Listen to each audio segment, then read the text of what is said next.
Episode को शुरू करने से पहले मैं माफ़ी मांगना चाहूँगा इस सीरीज़ के इस एपिसोड को लेट करने के लिए। तो चलिए और ज़्यादा टाइम वेस्ट ना करते हुए अपने एपिसोड की तरफ चलते हैं। एपिसोड की स्टार्टिंग में हम यूरी को उसी के रूम में लेटे हुए देखते हैं जहाँ पे वो कहती है कि मुझे घर पे जाना है। जिसके बाद यूरी ये सोचने लगती है कि वो यहाँ पे कैसे आई थी। जिसके बाद हम यूरी को उसकी दो फ्रेंड्स के साथ देखते हैं, जिनमें से मोटी वाली कहती है कि यूरी क्या तुम्हें आज काम पे नहीं जाना है।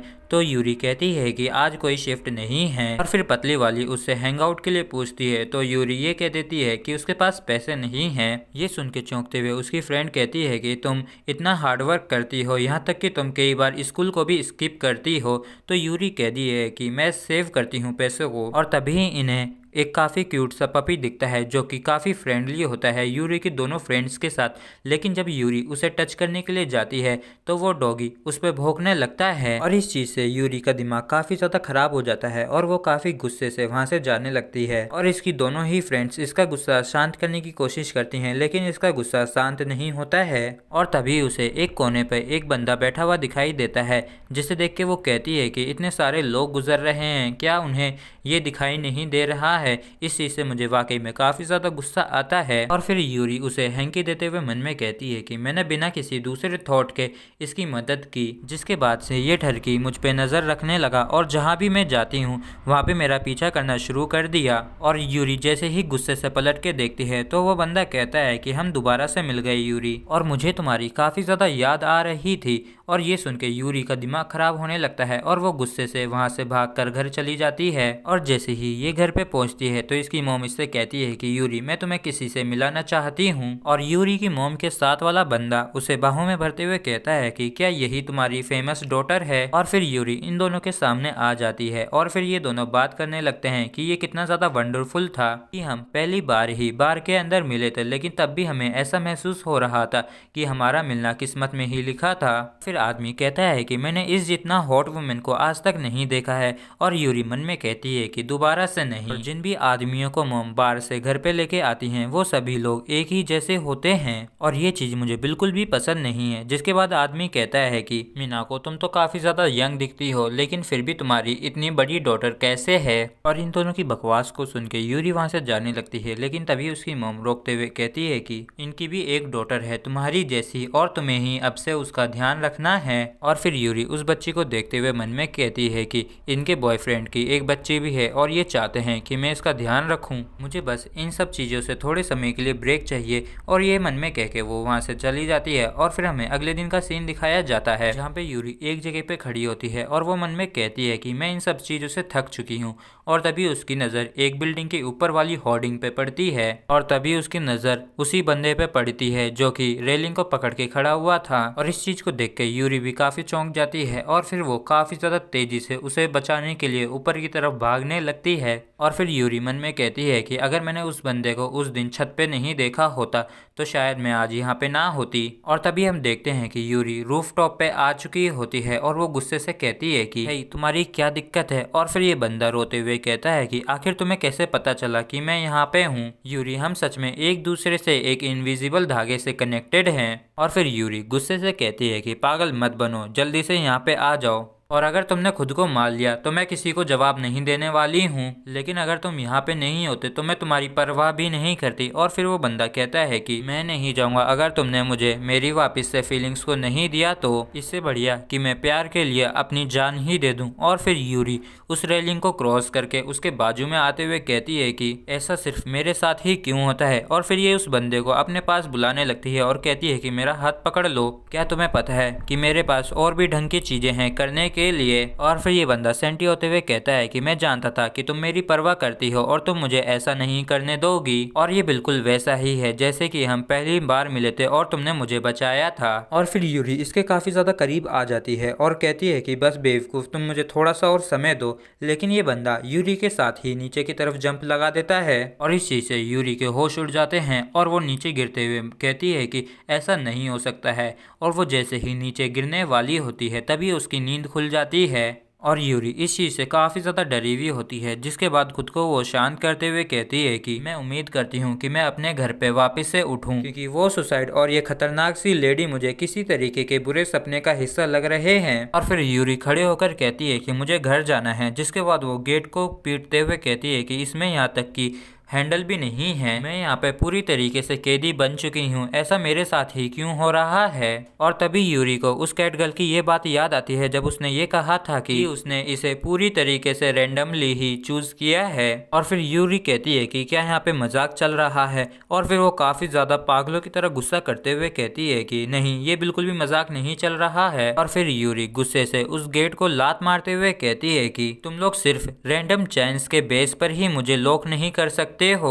और फिर यूरी काफी ज्यादा जोर से चिल्लाते हुए कहती है कि मुझे घर जाना है, मुझे जाने दो। और फिर हम देखते हैं कि मियान इसको कैमरे से स्क्रीन पर देख रही होती है और कहती है कि कितना इंटरेस्टिंग है ना, एक स्ट्रॉन्ग कैंडिडेट, वैसे इसकी एबिलिटी क्या है। और ये सुन के यान अपने टैबलेट में देखने लगती है और कहती है कि इसका नाम यूरी अमागेके है ना, इसकी एबिलिटी है। लेकिन तभी मियान उससे वो टेबलेट ले लेती है और उस टेबलेट को देखते हुए कहती है कि ये एबिलिटी वो भी इस पर्सनैलिटी के साथ, ये वास्तव में शायद काफ़ी इंटरेस्टिंग होने वाला है। और फिर हम यूरी को देखते हैं जो अपने बेड पे पड़ी होती है और वो कहती है कि मुझे भी तो उनमें से एक एबिलिटी मिली है। जिसके बाद वो उस लिफाफे को फाड़ के उस पे ब्लैक पेज को निकाल के पढ़ने लगती है और कहती है कि इस दुनिया में ये क्या है और इसका मतलब क्या है और मैं इसे कैसे टेस्ट करूंगी। और फिर यूरी उठ के सामने वाली वॉल के पास जाके खड़ी हो जाती है, जिसके बाद वो उस वॉल पे अटैक करती है, जिसकी वजह से अकीरा जो कि नेक्स्ट रूम में आराम से लेटा हुआ था वो भी काफ़ी ज़्यादा चौंक जाता है।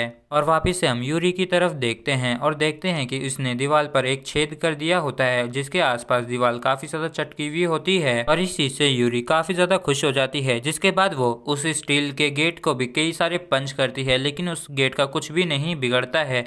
जिसके बाद वो निराश होकर वापस से बेड पे पड़ जाती है और कहती है कि ये स्टूपिड सी एबिलिटी पूरी तरीके से यूजलेस है। और फिर यान कहती है कि मुझे उम्मीद है कि अब ये नहीं सोचेगी कि हमने ये एबिलिटी इसको बच के भागने के लिए दी है। और फिर हम यूरी को देखते हैं जो कहती है कि ये हमेशा की तरह ही हो रहा है और कुछ भी वैसा नहीं हो रहा है जैसा मैं चाहती हूँ। और फिर वो वापस से पहले की बातें सोचने लगती है। और फिर हम यूरी को देखते हैं जो घर पे आ जाती है और वो कहती है कि मेरा सीक्रेट गोल जो कि 1 मिलियन येन का है वो लगभग पूरा होने ही वाला है, और वो इतना तो काफ़ी होगा जिससे मैं यहाँ से बच के जा सकूँ और अपनी ज़िंदगी को अपने तरीके से जी सकूँ। और तभी वहाँ पर रिरिया आ जाती है जो कि इसकी मॉम के बॉयफ्रेंड की बेटी थी। और फिर रिरिया यूरी से कहती है कि उन्होंने कहा है कि मैं आपके साथ रुकूँ यहाँ पे। और फिर यूरी कहती है कि हाँ ठीक है, वैसे वो लोग कब गए यहाँ से। और रिरिया उसे बताती है कि वो दोनों सुबह ही चले गए थे। फिर यूरी उससे पूछती है कि उसने ब्रेकफास्ट में क्या खाया, और रिरिया के जवाब देने से पहले ही उसका पेट जवाब दे देता है। और यूरी उसे इतना भूखा देखकर उसे खाने के लिए खाना देती है, तो वो उसे काफ़ी ज़्यादा जल्दबाजी में खा रही होती है। और यूरी उसे आराम से खाने के लिए कहती है, लेकिन वो उसकी बात सुने बिना ही जल्दबाजी में खा रही होती है। खाना खाने के बाद रिरिया यूरी को इस खाने के लिए उसे धन्यवाद कहती है। और यूरी कहती है कि तुम्हारी इतनी सी उम्र में तुम्हारे पास कितने अच्छे मैनर्स हैं। और फिर रिरिया कहती है कि आप सच में काफ़ी अच्छा खाना बनाती हैं। और फिर यूरी जवाब देते हुए कहती है कि मैं बचपन से ही खाना बना रही हूँ और मुझे नहीं पता कि मेरी मदर और तुम्हारे फादर कब तक आएंगे, तो चल के अपन नहाते हैं। जिस पर रिरिया मना करने लगती है और इस चीज़ को देख के यूरी कहती है कि क्या तुम मेरे साथ चलना चाहोगी। और ये सुन के रिरिया खुश हो जाती है और वो भी हाँ कर देती है। और जब ये दोनों नहाने के लिए बाथरूम में गए हुए होते हैं तब यूरी मन में कहती है कि मुझे ज़्यादा समय तक इस बच्चे का ध्यान नहीं रखना पड़ेगा, क्योंकि बहुत ही जल्द इन दोनों का ब्रेकअप हो जाएगा और तब तक ही मुझे झेलना है। और इधर रिरिया अपने कपड़े उतार रही थी और जैसे ही यूरी अपनी टॉवल उठा के पीछे की तरफ उसकी तरफ देखती है तो वो काफी ज्यादा चौंक जाती है। जिसके बाद हमें रात का सीन दिखाया जाता है जहाँ पे रिरिया सो रही होती है और यूरी उसी को देख रही होती है। और यूरी देखती है कि रिरिया सपने में किसी से डरते हुए माफी मांग रही थी और फिर यूरी उसका हाथ पकड़ के उसे शांत करके सुला देती है। यूरी मन में कहती है कि इस दुनिया में ऐसा ही हरदम क्यों होता है। और फिर वो अपने बचपन को याद करने लगती है जब वो अपनी मॉम से कह रही होती है कि मॉम आप रोइए मत, अभी मैं आपके साथ हूँ। और फिर उसकी मॉम कहती है कि हाँ तुम मेरे साथ हो और ये इसलिए ही हुआ है कि तुम उस आदमी की वजह से मेरे साथ हो। और यूरी काफी ज्यादा अंदर तक टूट जाती है जब वो ये सुनती है कि तुम्हारी वजह से मेरी पूरी जिंदगी बर्बाद हो गई है। और तभी अलार्म बज जाता है और यूरी वापस से उठ जाती है। और फिर मियान कहती है कि 1-on-1 की पेयरिंग डिसाइड हो गई है। और जब यूरी एक बंदे के साथ वहां से जा रही होती है तब वो मन में कहती है कि मैं हमेशा से ही उस घर से बच के भाग निकलना चाहती थी। लेकिन अब जिसके बाद हमें कहीं और पे एक बंदे को दिखाया जाता है जो कि काफी बड़ा और हट्टा कट्टा होता है। और फिर हम देखते हैं कि यूरी की बैटल इसी से होनी होती है और ये बंदा कहता है कि तुम ही यूरी हो ना, पहले मुझे लगा कि मुझे किसी का शराब लग गया है जिसकी वजह से मैं यहाँ पे इस नर्क में आ गया हूँ। और ये बिल्कुल सलमान खान के जैसे अपने ऊपर के दोनों गुब्बारों को हिला रहा होता है। और फिर ये बंदा यूरी को देखते हुए कहता है कि लेकिन तुमने मुझे एक उम्मीद का कारण दे दिया है, मैं तुम्हें यहाँ से ही स्मेल कर सकता हूँ और ये स्मेल मुझे बता रही है कि तुम वर्जिन हो, क्या तुम वर्जिन नहीं हो यूरी। और इस चीज को सुन के यूरी के तो पूरे होश से उड़ जाते हैं और वो कहती है कि भैंस की टांग ये क्या चीज है। और फिर ये बंदा कहता है कि ऐसा लगता है कि मैं सही हूँ, मुझे पहले तो विश्वास ही नहीं हो रहा था, लेकिन सच में उन लोगों ने मुझे काफ़ी वंडरफुल एबिलिटी दी है। और फिर हमें बताया जाता है कि इसकी एबिलिटी ये होती है कि ये स्मेल से सामने वाले की कंडीशन का पता लगा सकता है। और फिर ये यूरी की तरफ जाते हुए कहता है कि मुझे काफ़ी पसंद आती है जिस तरीके से टीनेज गर्ल स्मेल करती हैं और बाहर मेरी नाक पूरी तरीके से इसी से भरी हुई रहती थी।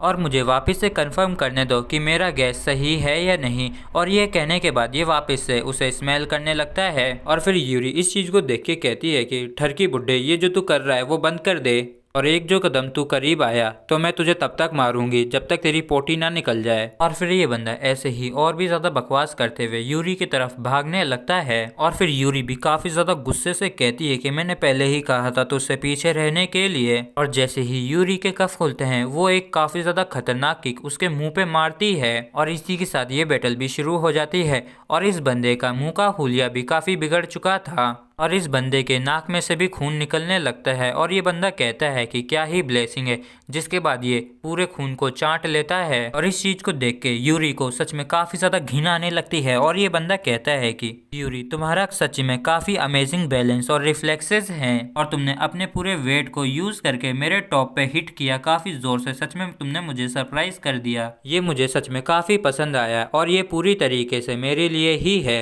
और सच में मैं काफी ज्यादा एक्साइटेड हूँ। और फिर यूरी भी कहती है हाँ मैं भी, और तुम उस तरीके के ठरकी हो जिन्हें छोटी लड़कियां पसंद आती हैं और सच में मैं तुम्हें काफ़ी ज़्यादा अच्छी तरीके से कूट सकती हूँ तुम्हारे होश में रहते हुए। और फिर ये बंदा कहता है कि तुम पे गुस्सा काफ़ी अच्छा लगता है, जिसके बाद ये वापस से यूरी की स्मेल लेता है, जिसके बाद ये यूरी के सामने ही अपने कपड़े उतार देता है। और इस चीज़ को देख के यूरी भी काफ़ी ज़्यादा डर जाती है और वो कहती है कि भैंस की टांग ये तुम क्या कर रहे हो। और फिर ये बंदा कहता है कि यहाँ पे कोई भी नियम नहीं है और मैं जैसा चाहूँ वैसे कपड़े पहन सकता हूँ। और फिर यूरी कहती है कि वाकई में ये बंदा काफ़ी ज़्यादा गिरावा है। और फिर ये बंदा अपने चड्डे को हवा में उछाल के यूरी की तरफ काफ़ी ज़्यादा ज़ोर ज़ोर से हंसते हुए भागने लगता है, जिसके बाद ये यूरी को पीछे से पकड़कर उठा लेता है और कहता है कि आखिरकार मैंने अब तुम्हें पकड़ ही लिया और बेकार की ये तुम्हारी जद्दोजहद तुम्हें नहीं बचा सकती है। जिसके बाद ये बंदा यूरी को वापस से स्मेल करने लगता है और इस चीज़ से यूरी काफ़ी ज़्यादा इरिटेट हो रही होती है।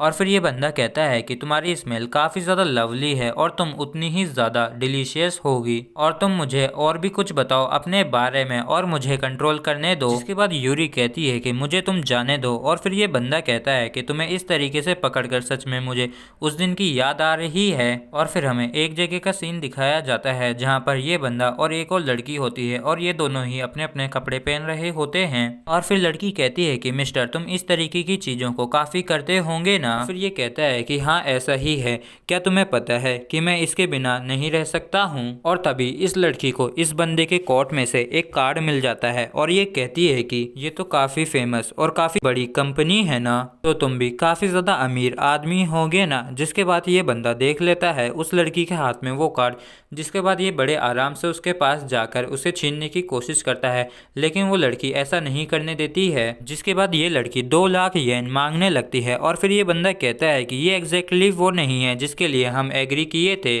और फिर ये लड़की कहती है कि मैं दावे के साथ कह सकती हूँ कि तुम इसे अफोर्ड कर सकते हो, और अगर तुम्हारे पास इतने अभी नहीं है तो मैं तुम्हारे ऑफिस बाद में आ सकती हूँ लेने के लिए। और फिर ये बंदा इस लड़की को घूरते हुए मन में कहता है कि ये लड़की सोचती है कि ये मेरा फायदा उठा सकती है, ये छोटी सी लड़की मुझे ब्लैकमेल कर रही है। नहीं, ये नहीं हो सकता, मैं एकलौता ऐसा हूँ जो यहाँ पे हर चीज कंट्रोल करेगा। और फिर ये बंदा उसे गला घोट के मार देता है और उसके मरने के बाद ये उसकी बॉडी को स्मेल करता है। और फिर ये बंदा यूरी से कहता है कि और तब मुझे ये स्मेल काफ़ी ज़्यादा अच्छी लगी और तब से ही मुझे इसकी लत लग गई है। और फिर मैंने ये काम शुरू किया कि जिन भी टीनेज लड़कियों की मैं कीमत चुकाता था उन सभी का कंट्रोल मैं अपने हाथ में ही रखता था। और जब ये लोग मुझे यहाँ पे लेके आए तब मुझे चिंता हुई कि मैं शायद इसे दोबारा कभी नहीं कर पाऊंगा, लेकिन मेरी फर्स्ट बैटल ही एक टीनेज लड़की के साथ हुई है और मुझे तो छप्पड़ फाड़ के खजाना ही मिल गया है। और बातों ही बातों में ये बंदा एक शब्द बोलता है जो कि होता है